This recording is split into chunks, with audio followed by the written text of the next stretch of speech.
Ya, nama saya Rudi Hidayat. Ya, jadi hari ini kalau kita bicara confident on stage, ya. Di sini tadi saya tanya berapa sih yang udah kerja? Angkat tangan coba, boleh saya tahu? Yang udah kerja? Oh banyak juga ya. Yang masih kuliah, yang nganggur, nggak ya, nggak ada ya. Ya, yang masih nanti ya. Oke. Masih mahasiswa.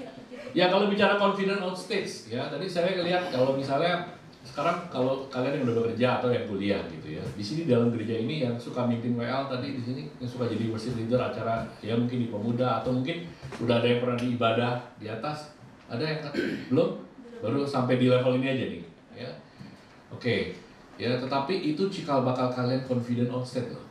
Jadi kalau dapat ya jatah mimpin di sini, mimpin nyanyi, ya jangan pernah nolak. Karena saya pun sama di usia kalian, ya mimpin kayak tadi di depan yang jumlahnya mungkin cuma 15 orang, 20 orang. Karena kita tuh suka ya takut, ya nggak, khawatir, gemeteran, salah ngomong, takut salah ngomong, lalu banyak dah gitu ya. Jadi udah mulai keringet dingin. Tapi itu justru pelajaran yang paling dasar. Kalian harus ada di situ. Ya. Ada cerita tentang seorang Oprah Winfrey. Ya, kita tahu beliau ya luar biasa. Tapi beliau ini lahir dari ya keluarga miskin yang memang dia lahir tahun 54 katanya. Bayangkan ketika itu ya dia sering dirundung jadi bully lah gitu ya dari keluarga miskin dan dia nggak bisa apa-apa dan dia malu tuh ngomong. Dan apalagi orang yang selalu kena bully ya karena dia lahir dari keluarga miskin. Tapi bayangkan waktu dia kondisi seperti itu, neneknya kalau ke gereja suruh dia untuk apa? Suruh baca Alkitab gitu ya. Jadi kan kita suka nih, ayo kalau bicara firman Tuhan kayak tadi ini, siapa mau kesaksian? Nengok semua kiri kanan, nunduk gitu kan. Malu lah gitu, kalau ke depan malu lah gitu kan. Kalau baca Alkitab ya, misalnya gitu. Nah, itu yang harus dimulai. Oprah ini mulai dari mana? Setiap minggu disuruh sama neneknya baca Alkitab di gereja. Jadi dia mulai dari situ. Akhirnya apa? Akhirnya dia mengalahkan apa? Dia yang selama ini merasa khawatir, takut sama egonya sendiri, khawatir. Dengan dia disuruh baca Alkitab di gereja yang mungkin satu gerejanya gereja kecil juga. Tetapi pada saat itu adalah dia belajar bagaimana dia belajar menerima diri dia apa adanya. Wah, memang dia dari lahir keluarga yang memang tidak berada. Tetapi disitulah dia tahu bahwa ada tujuan dalam hidupnya. Tahun 86, ya, berarti 32 tahun kemudian dia punya namanya Oprah Winfrey ya, The Show. Dan itu jadi suatu hal yang luar biasa kan, ngetop. Dari mana dasarnya kalau dia bukan dulu mungkin neneknya nggak pernah pikirin baca Alkitab di gereja. Jadi kalian yang masih muda-muda di saat ini kalau dapat tugas gitu ya untuk membaca Alkitab, untuk mungkin maju ke depan, kasih kesaksian. Kenapa tadi kalau tanya pertanyaan mungkin gampang gitu. Mau jawab Zakius mungkin hafal, tapi begitu udah di depan, aduh nervous. Aduh apa ya, tiba-tiba hilang. Ya. Coba ya kalau kalian jadi nanti suatu saat misalnya nih putri putra Indonesia gitu ya.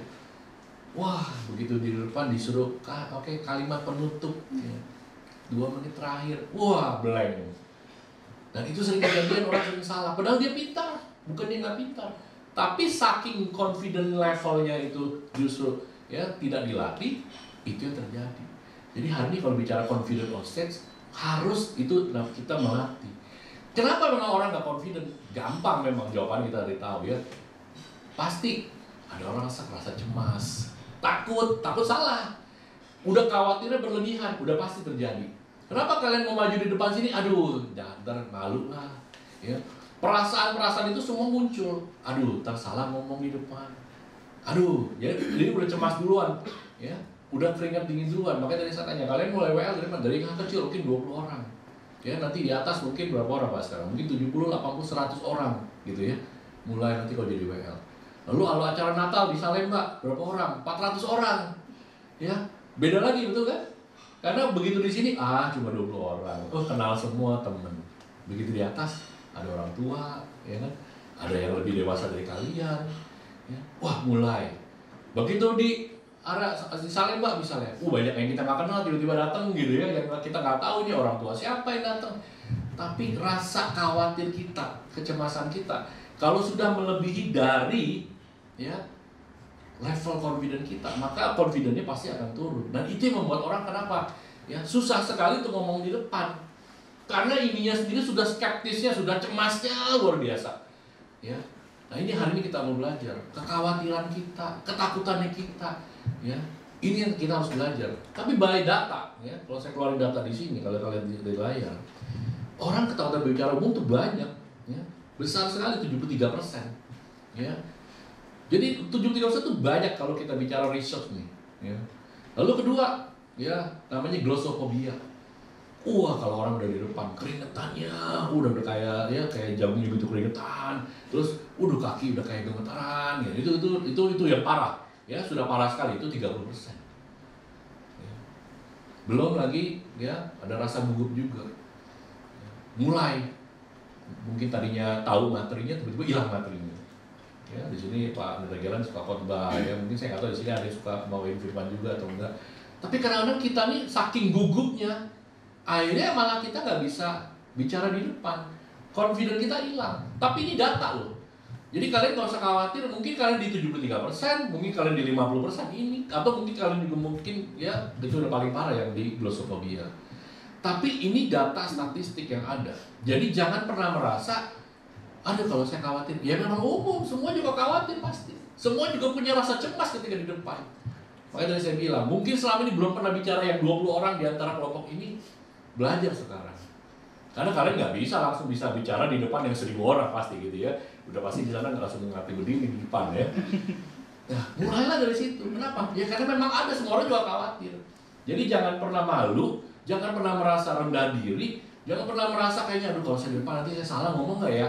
Saya mimpin lagu ntar suara saya gimana? Ya kecuali suaranya false ya. Kunci di G jadi nyanyi di C gitu kan, ya itu kacau lah, jangan ya. Tapi kalau misalnya kita bisa nyanyi, bisa mimpin di depan jadi WL, ya jangan khawatir untuk merasa, aduh kok suara saya nggak enak ya. Selama bisa ngikutin ya kunci nada ya nggak masalah gitu. Selama kalian bisa memberikan kesaksian, punya forumnya itu, lakukan itu. Karena disitulah proses belajar confident level kita. Ya, disitulah kita punya proses belajar. Ini kalau saya bicara tadi, makanya saya bilang orang banyak sekali apa ya ketakutan dijudge orang.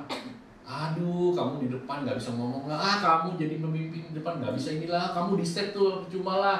Wah, pokoknya semua dijudge. Belum penampilan. Penampilannya kok begini, kok begitu sih? Wah, jadi banyak orang ya ngejudge. Kalau udah kita berdiri di depan, udah banyak sekali. Ya. Kedua, kenapa juga kita ya stresnya? Karena kita lack experience tadi. Pengalamannya kita kurang. Nah, pengalaman di mana? Tadi saya bilang, mulai dari forum kecil. Dari forum kecil naik sampai kalian merasa sudah punya experience-nya, ya. Jadi kita benar-benar harus ya mengatasi apa? Dari takut dijudge orang. Kayaknya kok, aduh kalau saya di depan ntar gimana ya? Ntar saya dianggap begini ya, ntar saya begini ya. Nah itu udah pikiran kita. Padahal belum tentu orang juga menjudge. Dan orang yang menjudge pun mungkin belum tentu juga bisa bicara di depan. Ya, seringkali orang kan netizen tuh gitu kan, netizen banyak banget komentar di Instagram, di komen. Belum tentu dia juga bener, belum tentu juga dia juga bisa. Ya, suara jelek banget, ya belum tentu yang protes dia juga suara bagus. Ya, jadi jangan khawatir dijudge orang, tetapi bagaimana kita menunjukkan bagaimana kita juga punya pengalaman. Karena dengan experience, ya kalau kalian punya experience lebih banyak, sering tampil ya di depan, berikan kesaksian, ya saya nggak tahu kalau WL di sini digilir kan nih satu-satu gitu ya kebagian.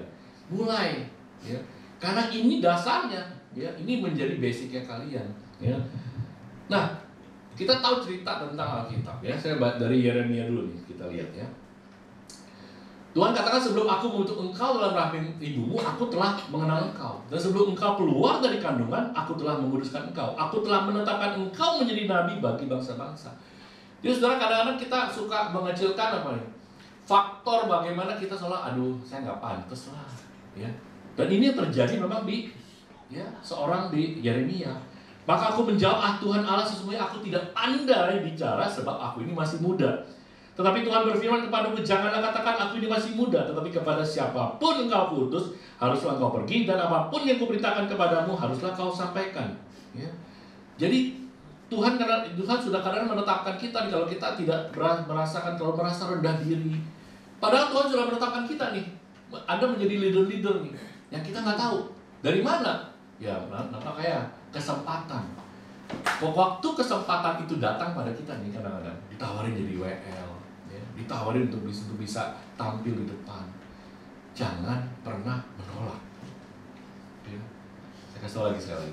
Kalau kalian punya kesempatan, jangan pernah menolak. Jangan selalu bilang, aduh saya nggak bisa lah, dia aja lah. Ya. Anak muda kan sering gitu kan. Dan itu juga sama waktu di zaman saya juga masih seumur remaja kalian.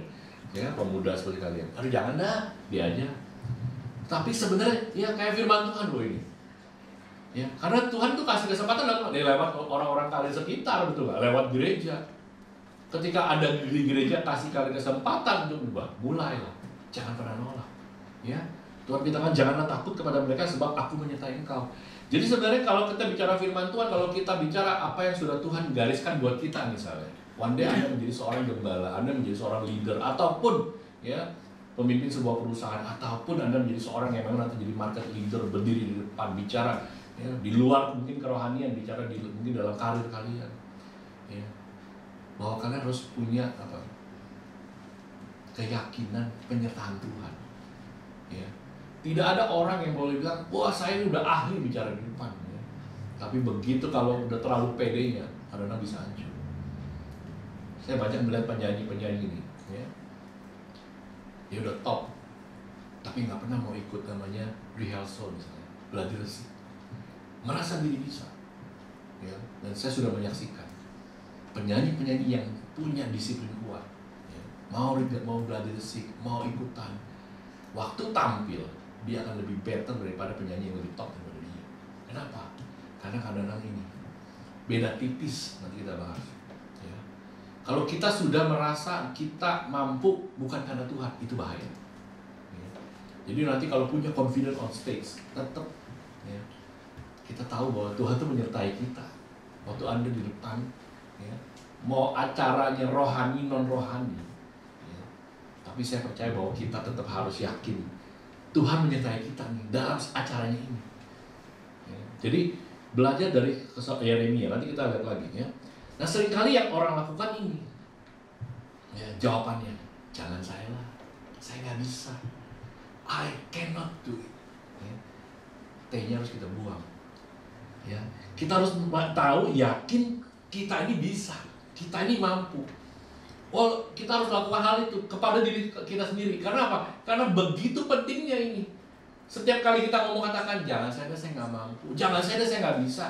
Ya, nanti itu yang akan terjadi, terdoktrin pada diri kita sendiri secara psikologis pasti. Ya. Tapi hari ini kita mau belajar bagaimana. Ya, begitu kita dapat satu tawaran, walaupun memang benar mungkin kita mungkin belum mampu, tapi kesempatan itu ada loh. Ya, kesempatan kita di depannya ada. Akhirnya kita juga jadi ya bisa belajar dari situ dan lakukan itu. I can do, ya, bukan I cannot do, I can do. Ya. Saya bisa, saya harus bisa. Memang itu soal kalau kita bilang, oh ini namanya positive thinking, betul mungkin itu positive thinking. Tetapi itu mendorong semangat adrenalinnya kita. Karena psikologis ini ada nih, ya. Kalau belajar dari psikologi pasti, ya, secara brainwashnya kita nih. Begitu kita sering bilang, saya sering sakit nih, saya sakit-sakitan nih, ya. Dan beneran terus-menerus kita akan merasa saya sakit, ya. Jadi kita harus rubah polanya. I can do, ya. Saya bisa lakukan. Kenapa? Karena Tuhan yang menyertai kita. Karena Tuhan sudah memilih kita. Jadi kalau Anda dikasih kesempatan di depan, bukan karena ya Anda hebat, bukan karena kitanya hebat, bukan. Ya Tuhannya memang udah kasih kesempatan. Kita ini masih muda. Saya pun sama di saat saya juga di saat itu. Saya mungkin jadi WL di Kodu, susah banget mimpin di antara remaja, teman-teman di remaja, jumlahnya juga nggak banyak. Ya. Tetapi kalau saya nggak mulai dari situ, bagaimana saya bisa mulai lagi lebih di atasnya itu? Kan nggak mungkin bisa. Ya. Jadi bicara confident ini bukan seolah kita merasa saya tuh ya always bener nih, enggak. Tapi jangan sampai kita takut jadi salah. Ya. Jadi it's okay to make mistake, nggak apa-apa kita bisa salah. Ya, tapi jangan pernah menyerah duluan. Aduh, saya takut lah, nggak bisa. Ya. Jadi udah mulai takut duluan. Atau, aduh, saya nggak akan mungkin bisa seperti itu bicara di depan dengan benar. Iya, pasti semua orang di awal pasti mana ada yang bisa. siapapun proses. Oprah Winfrey pun tadi bercerita dalam kisah hidupnya. Gak bisa dia, 32 tahun baru dia punya kesempatan, punya show tersendiri, dan disitulah dia belajar bagaimana dia bisa berbicara banyak orang di depan TV. Kita belum dimasuk dalam live TV. Ya. Saya pernah masuk dalam sebuah acara di CNBC, dipanggil saya 30 menit katanya. Lalu saya berpikir tapping ya, kalau tapping itu rekaman kan. Jadi saya dipanggil, saya tanya sama presenter ya, ini nanti pertanyaannya apa ya, saya boleh tahu nggak? Oh tenang Pak Rudi pasti bisa jawab, gampang. Terus saya bilang, enggak, saya mau tahu live pertanyaan seperti apa. Oh udah, nggak apa-apa, nanti kita ini. Oh ya udah. Begitu saya duduk situ, saya dikasih tahu, Pak ini live. Kalau live TV, kan nggak bisa salah ngomong kan? Waduh, kalau live saya bilang, kenapa nggak kasih saya, gitu kan? Tapi disitulah makanya saya bilang, kadang-kadang ya, doa kita harus kuat sama Tuhan juga ya. Jadi jangan pernah lupa loh. Ya, Yeremia sama. Jadi ini bukan bicara di gereja, ini bicara sama TV. Tapi kalau kalian nggak juga punya kayak apa, kalian tidak menyandarkan pada Tuhan, karena kita merasa kita pintar, itu yang salah. Saya juga doa sama Tuhan, jangan sampai saya salah jawab nih. Ya kan, dan itu live, dan CNBC pertanyaannya ekonomi. Yang diomongin data. Nggak bisa ngomong kira-kira, enggak. Kita ngomongin GDP, ngomongin lain-lain gitu ya. Nah, pasti salah nggak? Bisa. Tapi dari situ saya belajar juga kan. Ya. One day saya dengan orang Jepang waktu saya kerja. Saya baru kerja tuh 2 tahun. 2 tahun, bahasa Inggris saya juga nggak terlalu bagus-bagus amat ya di saat itu. Saya baru lulus dari sekolah STM, lalu saya kerja. Jadi baru 2 tahun, kerjanya sama orang Jepang. Orang Jepang kalau ngomong bahasa Inggris kan susah ya. Kalau orang bule juga susah juga, Australia ya. Orang Amerika atau UK yang paling enak lah bahasa Inggris. Tapi kalau Australia susah. Orang Jepang juga ngomongnya bahasa Inggrisnya ya, kalau table, meja dia ngomongnya table gitu. Wah, waduh ribet ya. Kita kalau nggak tahu bahasanya gitu kan. One day diajak saya ke Hong Kong ya. Saya kerja di Sony waktu itu. Ya, Sony Conference Dunia. Ya, saya ikut saja. Karena saya pikir saya diajak ke Hong Kong, dan pertama kali juga saya ikut acara conference seperti ini. Sampai mendarat, kita check-in hotel, terus dia bilang, besok pagi saya aja yang presentasi. Loh, saya kan kaget luar biasa. Loh, saya presentasi pakai apa? Oh, bahannya ada kata dia. Dia udah siapin. Tapi saya aja yang bicara di depan.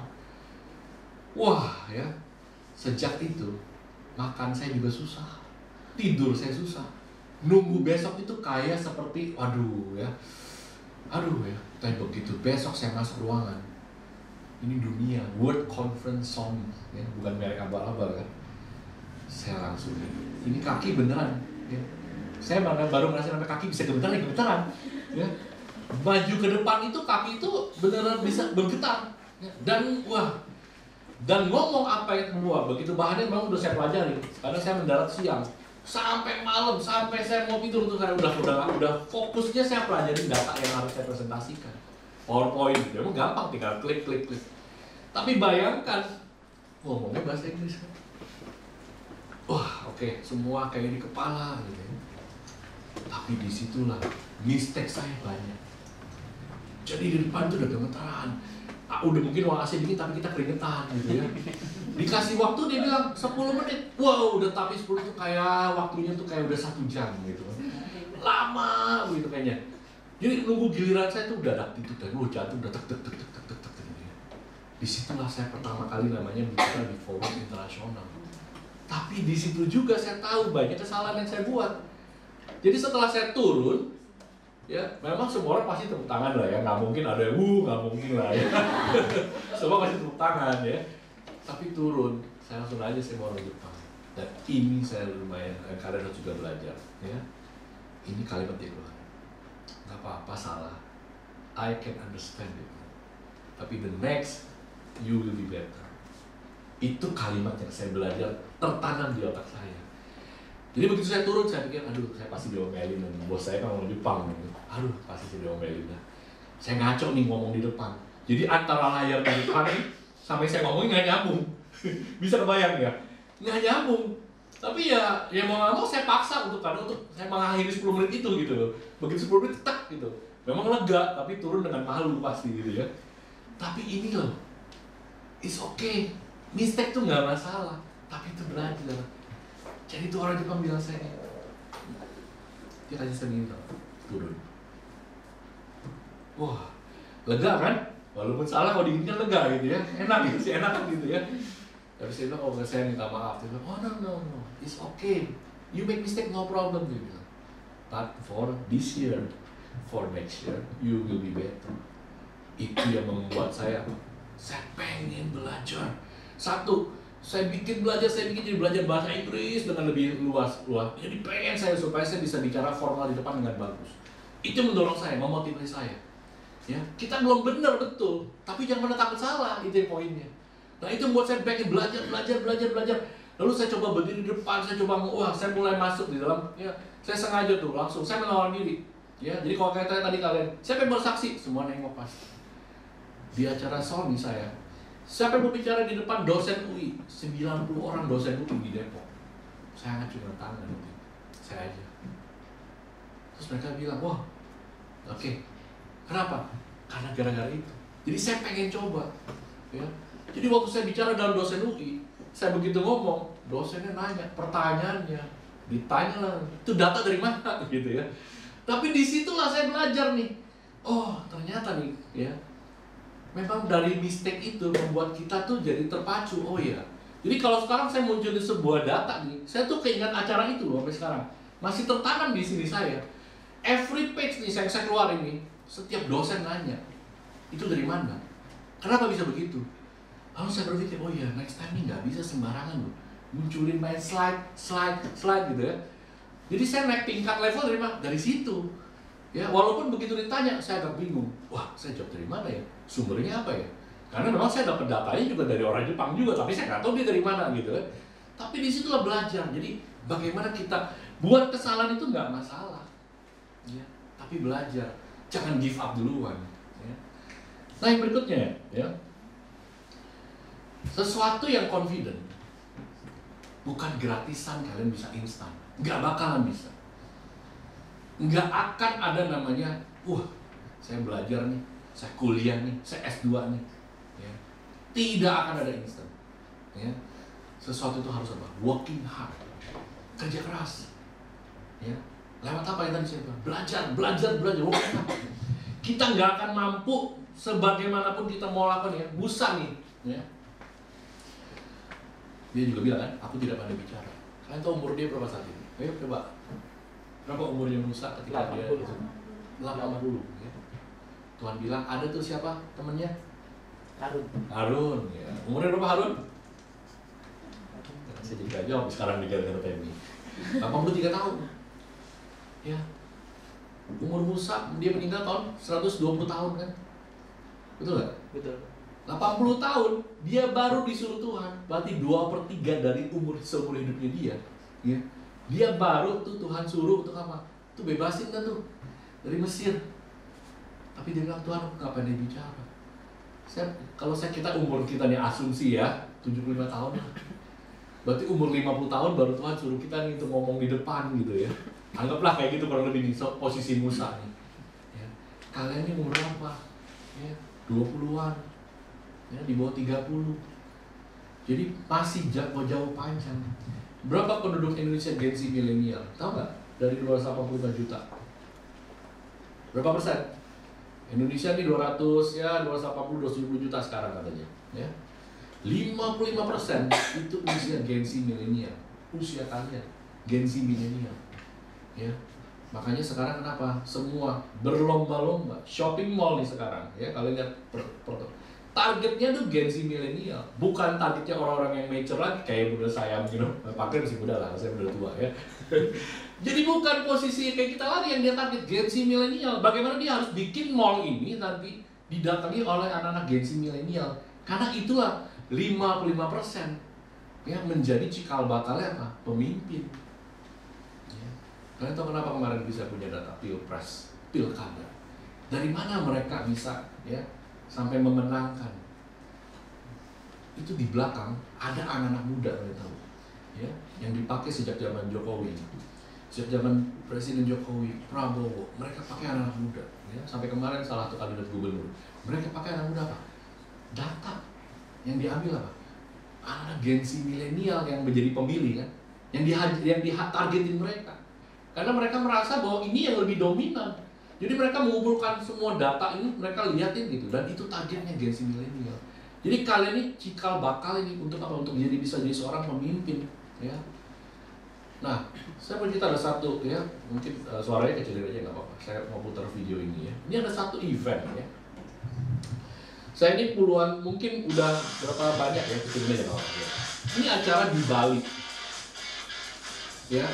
Sebuah acara yang boleh dibilang nih, kalau di Indonesia kalau menurut saya, ini acara yang paling nggak ada duanya kan, ya, Asia Pacific Media Forum, 900 orang, ya.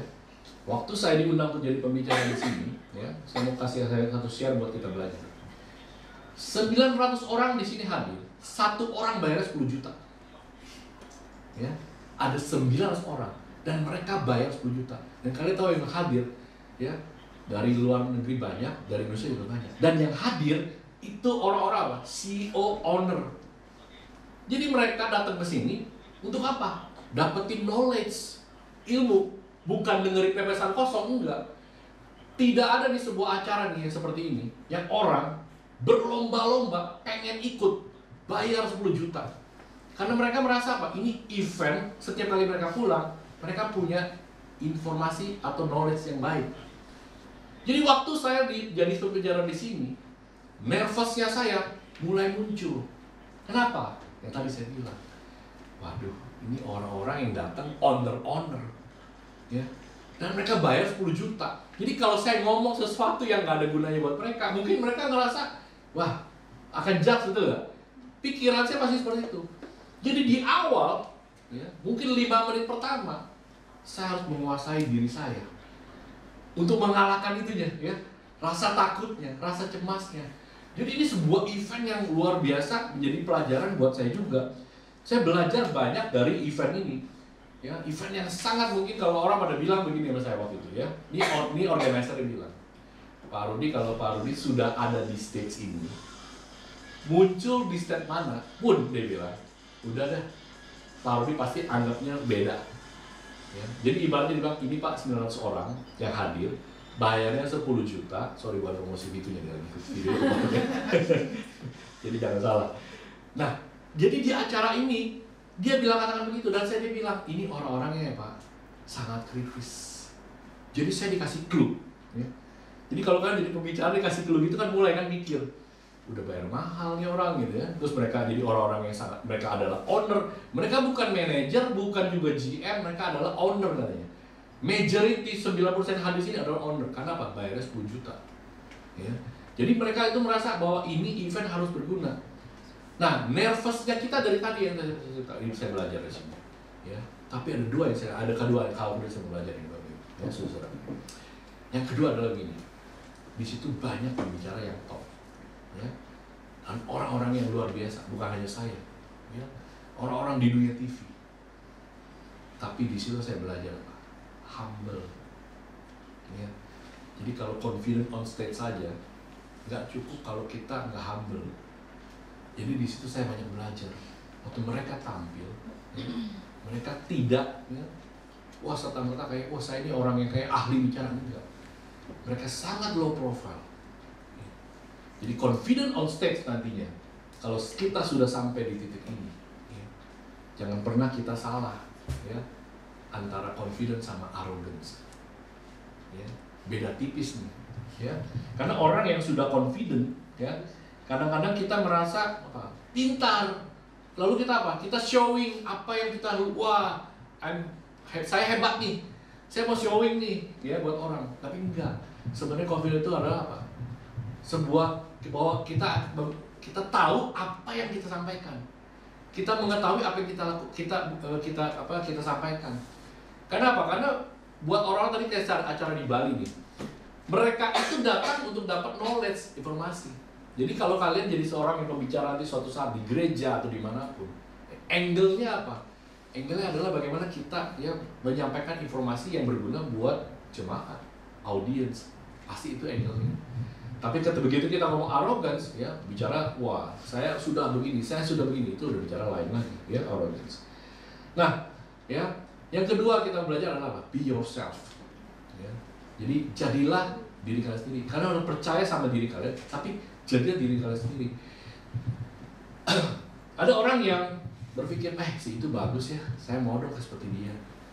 Tapi karakter kalian tidak cocok, akhirnya kalian maksakan. Wah, gaya ngomongnya kalian ikut-ikutin ya. Terus apa yang dia sampaikan caranya juga coba kita ikutin. Padahal kita nih nggak di situ. Kita ini punya karakter yang bertolak belakang.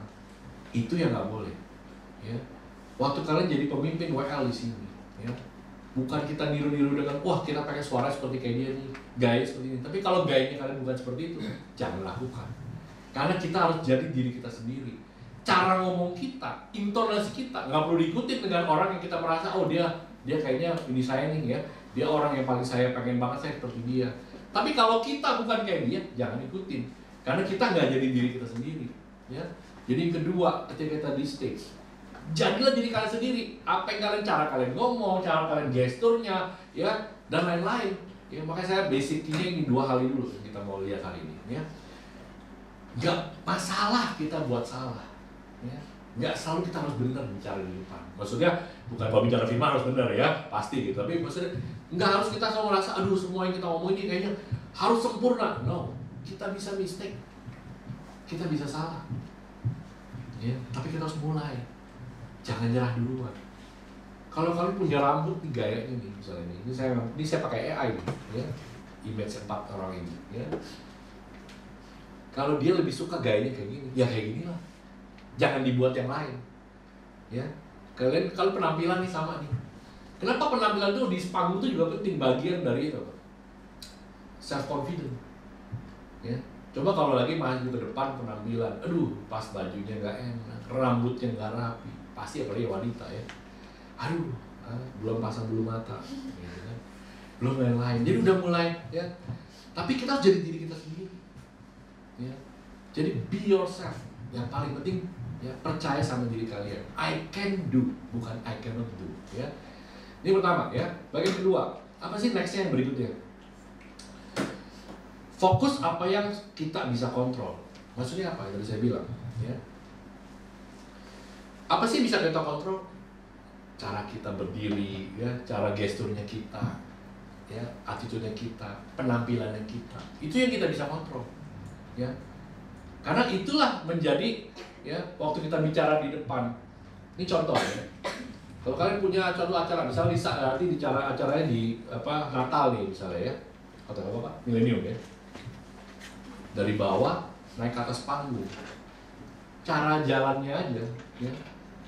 Itu kan kita bisa kontrol. Dan lewat cara jalannya kadang-kadang orang juga menilai kita. Pasti ya. Jadi bagaimana kita confident on stage? Ya, kalau kita begitu dipanggil ke depan, jalannya udah kayak ragu-ragu. Ya. Jadi ini yang kita belajar nanti nih, confident on stage. Bagaimana kalian maju ke depan seperti memang orang yang memang maju ke depan dengan siap untuk bisa menyampaikan sesuatu, gitu kan? Nah, fokus apa yang bisa kita kontrol. Yang nggak bisa kalian kontrol jangan fokus. Ya. Jangan terlalu fokus dengan hal-hal yang misalnya di luar, gitu ya. Wah, ini gimana ya? Ini ruangannya kok begini, dia begini. Gak usah pikirin. Yang kedua apa? Materinya kita. Banyak orang kenapa nggak confident di stage?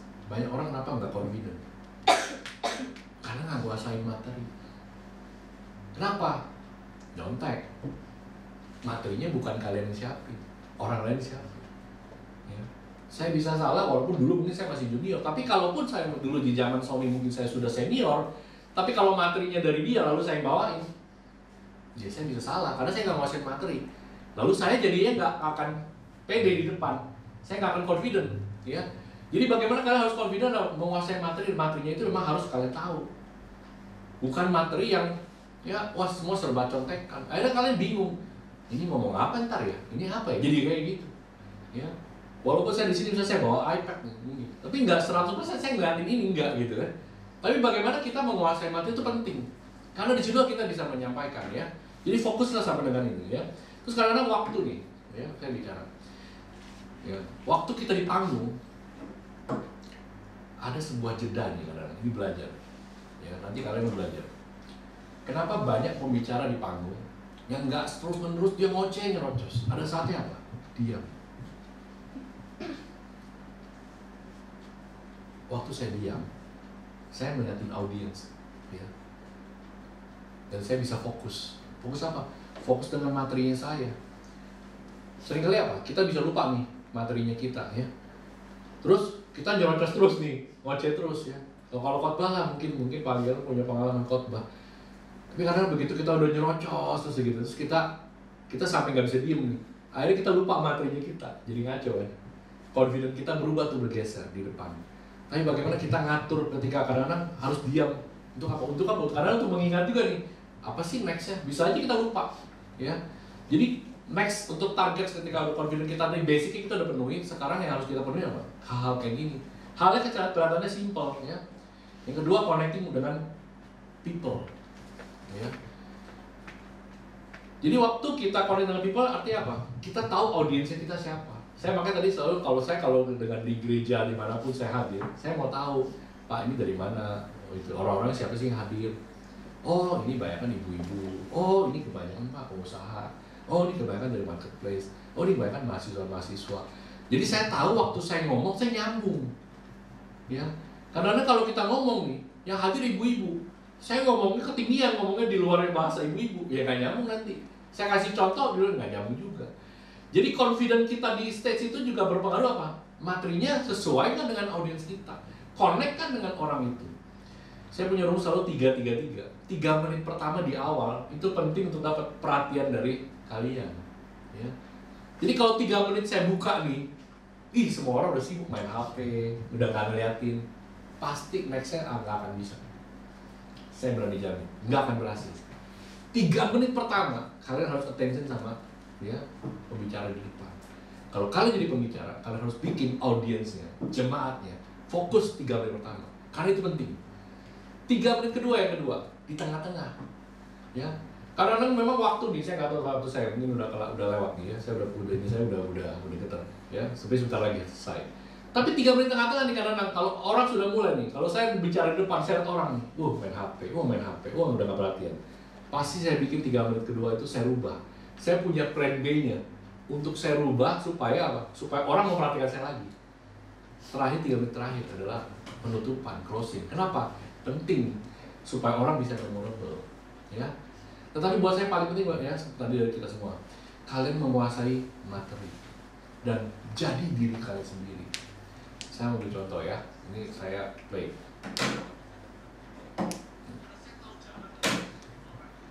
Udah gerak ya?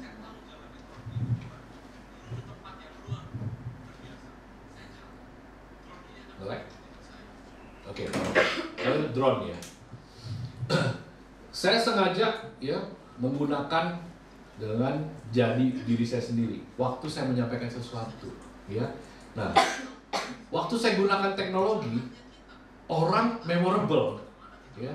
Ini ada hampir mungkin ada 3 sesi, satu sesi sekitar 1.800 orang. 3 sesi, ya. Setelah ibadah ini, saya ketemu orang seminggu, sebulan, 2 bulan, sampai saya ke Bogor sesuatu kali. Ada orang, Pak, saya lihat Bapak waktu itu ya di gereja ini pakai drone. Oh, ya, memorable, ya. Saya bikin jadi identik.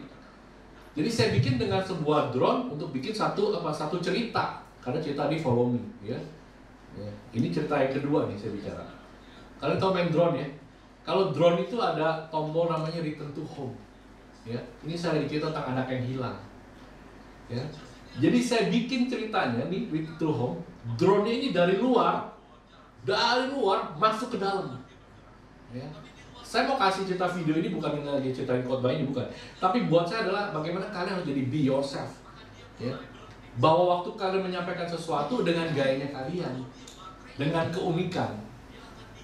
Karena saya orang di bidang teknologi, makanya saya gunakan ya peralatan seperti ini. Saya gunakan AI, saya gunakan drone, saya gunakan robot, saya gunakan segala macam.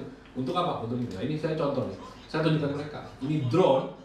Ketika anak yang hilang itu dipanggil Tuhan balik, ya, kayak Tuhan panggil dia balik ke pangkuannya.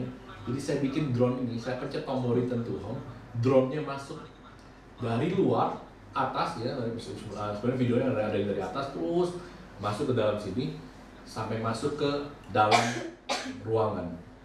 Dan ini bayangkan semua orang memperhatikan drone, ya. Semua orang ngeliatin ini drone, ya. Dan saya bikin drone pad-nya di panggung, ya. Jadi saya untuk menunjukkan kepada orang-orang, drone ini return to home, balik ke base-nya. Seperti anak yang hilang, balik, Tuhan panggil. Ya. Ya, maksud dari saya adalah bahwa saya mau bercerita sama kalian bahwa bagaimana ya waktu kita menyampaikan sesuatu, jadilah diri kalian sendiri. Ya. Saya nggak tahu apakah ada orang yang khotbah pakai drone, saya nggak tahu juga ya. Tapi saya berpikir ya inilah, ya saya nggak mau ngopi idenya orang lain gitu loh. Nah itu yang paling penting. Waktu dengan begini, saya confident di stage. Kenapa? Karena saya connecting sama people. Tadi saya cerita ya. Saya connecting dengan audience. Saya lihat satu persatu ketika drone ini, sampai lihat dari ujung kiri saya terus saya scanning ke kanan. Ya, semua orang jadi memperhatikan. Kenapa? Karena pentingnya itu orang pulang memorable, betul? Waktu kalian bicara di depan, bagian terakhir. Ya. Soalnya kalau iman kita sustainable, ya growing. Sudah dari bayi pasti belajar merangkak, lalu belajar jalan, belajar dan terus semua pasti bertumbuh. Tapi jatuh bangun pasti, betul nggak? Kalian bicara ya di depan dulu tadi saya cerita, ada 20 orang. Bisa salah, bisa. Habis itu bicara dengan 100 orang. Bisa salah, bisa. Habis itu bicara dengan 500 orang. Bisa salah juga, bisa juga. Tapi kan namanya sustainable, tahu ya? Orang naik tangga ke atas, tapi kepleset turun. Tapi kalau dia naik lagi itu namanya sustainable. Saya coba lagi naik lagi dah. Turun lagi jatuh, tapi saya coba naik lagi lah. Sampai saya bisa mencapai puncak. Ini namanya sustainable. Ya. Kalau kita mau confident on stage, tetap keep going, keep growing. Tetap jalanin, tetap bertumbuh, ya, dan kita tetap akan apa? Bisa menjadi orang yang benar-benar lebih confident dari yang sebelumnya, ya. Tuhan memberkati kita semuanya. Baik.